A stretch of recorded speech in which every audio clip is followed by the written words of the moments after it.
then it happens again.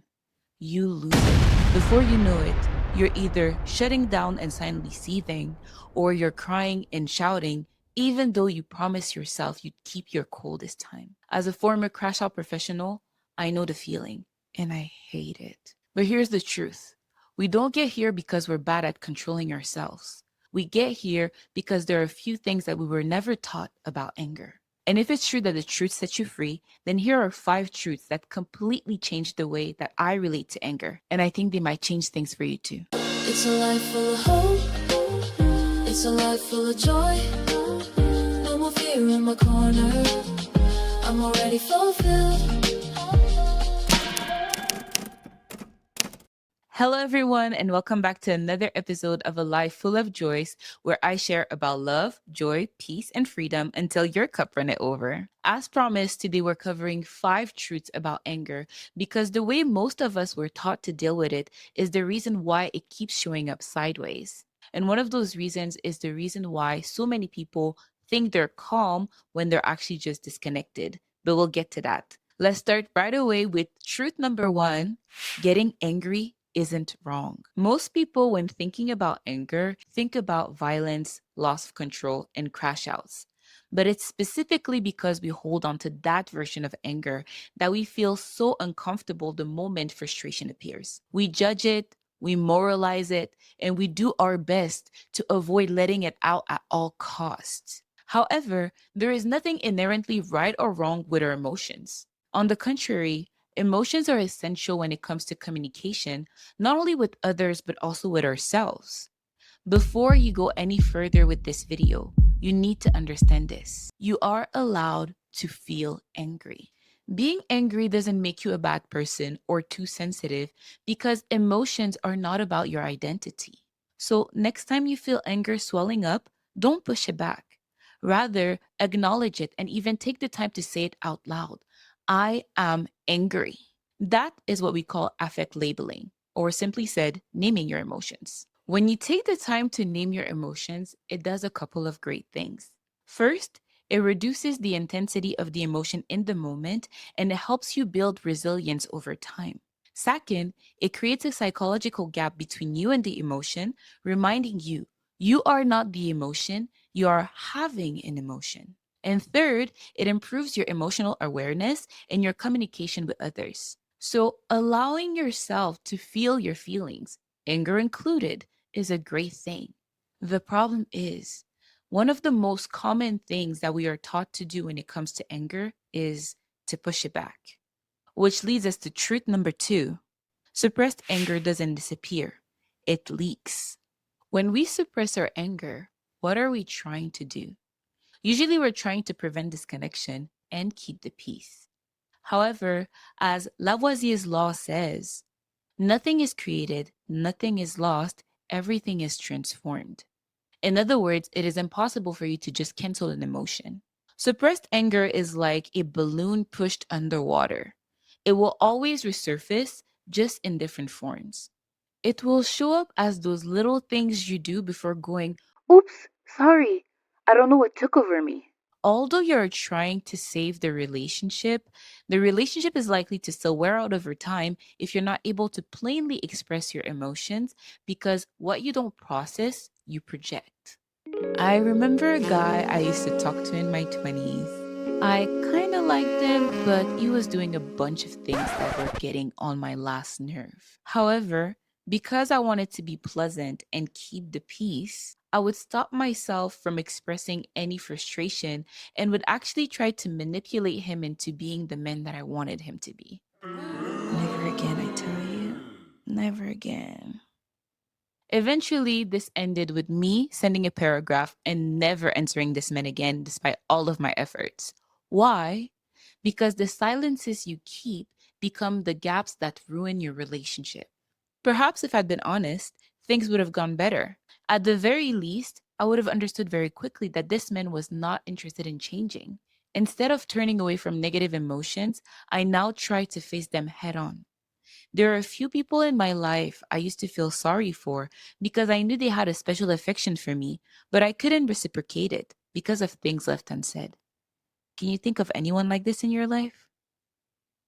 Then, if I were you, I would overcome my fear of expressing my negative feelings and speak the truth. Because even if people get hurt in the moment, an honest connection will always be better than a peaceful lie.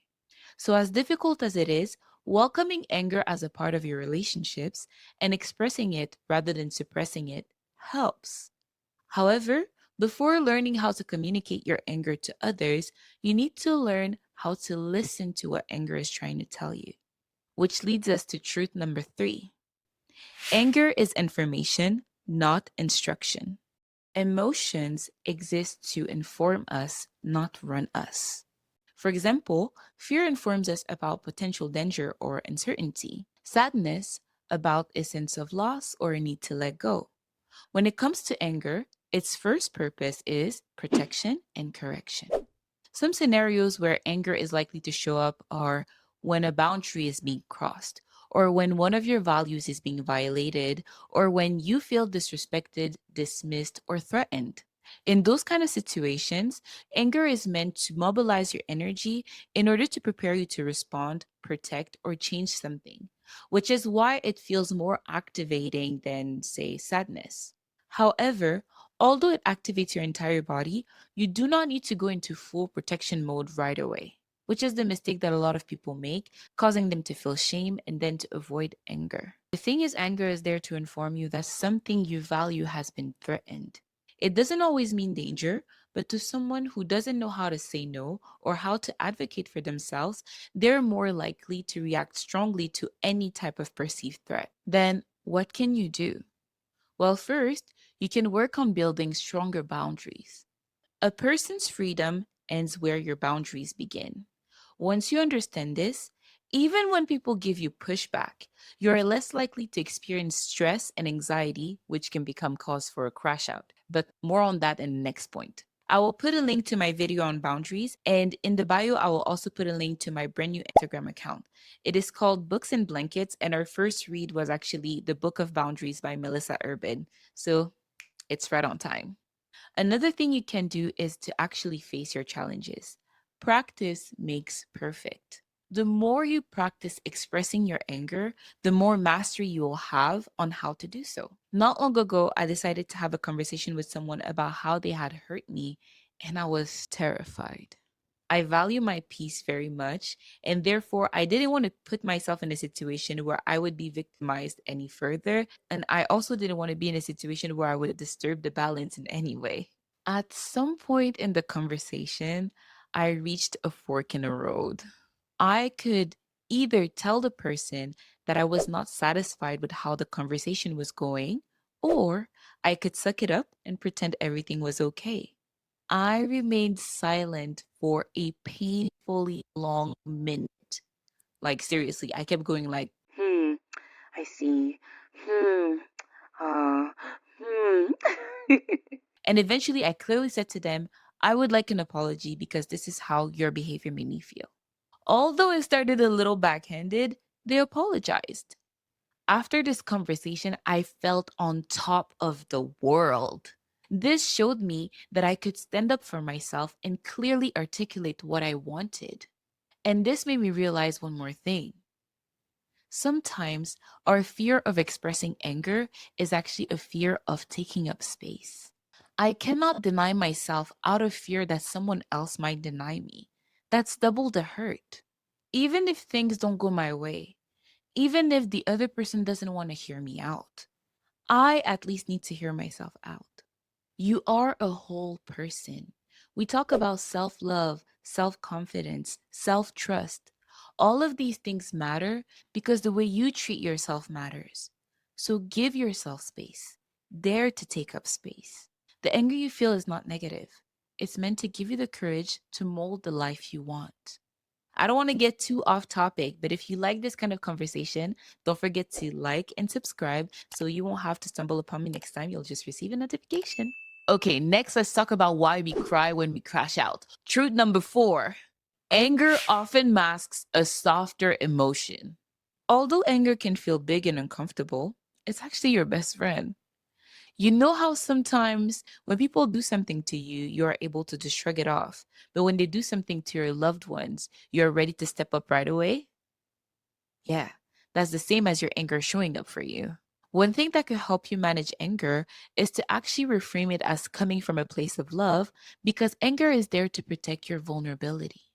The reason why anger feels so disproportionate in today's time is because it was originally meant to protect us from direct physical threats to our survival. Fortunately, the environment changed, but the emotion didn't. You might have heard this before, but our brain cannot differentiate between physical and psychological pain. Therefore, as soon as you feel hurt, afraid, ashamed, threatened, your body mobilizes energy and prepares you to fight. Crying in the midst of it all is a clear proof of that disconnect. It is now time for us to aim not for reaction, but reflection. One thing that helps me a lot with this is journaling. What I do is I hit record and I speak to myself as I would to my bestest of friends, because that's what I am. If I need to pour out my wrath, I do so. If I need to rehearse what I'm going to tell to that other person, I do so. Because you cannot learn how to become a surgeon the moment you enter the surgery room. By discussing first with myself, I get to reach the core emotion without needing to process it in conversation with someone else, which could lead to more tension. If we take the story I gave you earlier, where I was able to take the courage to express my discontentment, I didn't say, I want an apology because I am angry. I said, I want an apology because I feel betrayed. I wouldn't have been able to express this if I hadn't taken the time to journal and see past the anger. Because anger is only a shield. And if you only see the shield, you won't be able to understand the next truth. Truth number 5: anger does not require aggression. Although anger excites your body, it doesn't mean that you should act upon it. Activation is not action. Even if people can be triggers for our emotions, we have a responsibility to choose the wisest action over impulsive reaction. There are times when a raised voice and defending yourself can be justified, but other than that, aggressivity is not the answer. And yes, anger is a big emotion. In some ways, it is outdated for the current times. Therefore, we need to learn how to adjust. I'm saying this because there will still be times when you will crash out. You will still blow up, and that's okay. Making mistakes is not a problem. What matters is that you actively learn from them. Now, I know by the time you're watching this video, you are a lot older, and we all wish our parents would have taught us how to regulate our anger when we were 5, but most of them didn't. You might be a bit embarrassed to start now and to let people see you try. But understand this: the embarrassment you feel is good embarrassment because it comes from you putting in effort. If you weren't putting in effort, you might not feel embarrassed, but it wouldn't be because you're already doing well. It will come from a lack of self awareness, which is the true embarrassment, if you ask me. Let me help you understand this by giving you a tip called Who's the Fool? I just made that up. In a tense situation, if you feel your body activate, count up to 6. This will do 2 things for you. One, it will prevent you from acting a fool. According to the 6-second rule, it takes about 6 seconds for the initial surge of an emotion to start to dissipate, which is why I said if you feel your body activate rather than if you feel angry. In those first initial seconds, your brain will be completely hijacked by that emotion. So it would be easier to tune in with your body rather than to try to identify the emotion in that moment. By counting up to 6, you will give your prefrontal cortex enough time to kick back in and allow you to decide how you will respond rather than react. Now, this is already a great thing, but as I said, Who's the Fool will do 2 great things for you. The second great thing it will do is that it will allow your counterpart to take those 6 seconds and reflect on themselves and perhaps realize that they were also acting a fool, which might de escalate the situation. I wish you the best. As I said in the beginning, I also used to be someone who couldn't control my anger at all. So, just in case someone is feeling a little bit down right now, let me tell you a story. Now, as a reminder, I do not condone violence, so please take this as a mistake from my youth. I remember this one time where my cousins, my brothers, and I were sitting in the living room watching TV. I was laying down on one of the couches with some of my cousins sat around me, and the oldest of my cousins was laying on the other couch with my brother sitting at his feet. While we were watching TV, my cousin and my brother kept going back and forth because my cousin wanted to extend his legs fully, and my brother was complaining that he was not having enough space until my cousin lost it and began kicking my brother in the ribs until my brother slid his body off to the floor crying. Now, I want you to put this in context. At that time, my baby brother was so cute. Huh? He was a little bit chubby with big eyes and a big head. So, what do you think I did? Before I could think of anything else, I had leapt from my laying position onto the other couch and I was pounding on this boy. Then suddenly I stopped and I burst out laughing because I had lost control and I was actually quite embarrassed.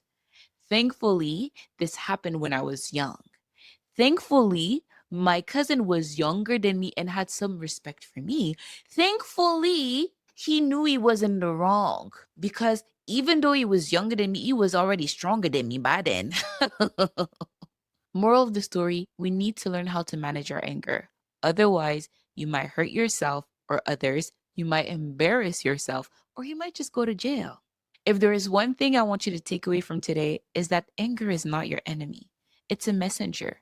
And if you learn how to listen to it instead of fight it or silence it, then it will stop controlling you and it will start guiding you. This is all for today's video, but if there is anything else that you have been doing in order to manage, express, or understand your anger in healthier ways, don't hesitate to put it in the comments down below. As per usual, thank you for sticking around until the very end of the video. I always appreciate the good company, and I'll see you in the next one. Until then, whether you're learning to pause before reacting or finding the courage to express what you feel, remember, nevertheless, it is a life full of joy. It's a life full of hope. It's a life full of joy. Okay, No when more I fear in tell my you corner. that I'm already everything was fulfilled. going wrong with filming today, I filmed this video fully embodying the topic of today. As you can tell from my red shirt,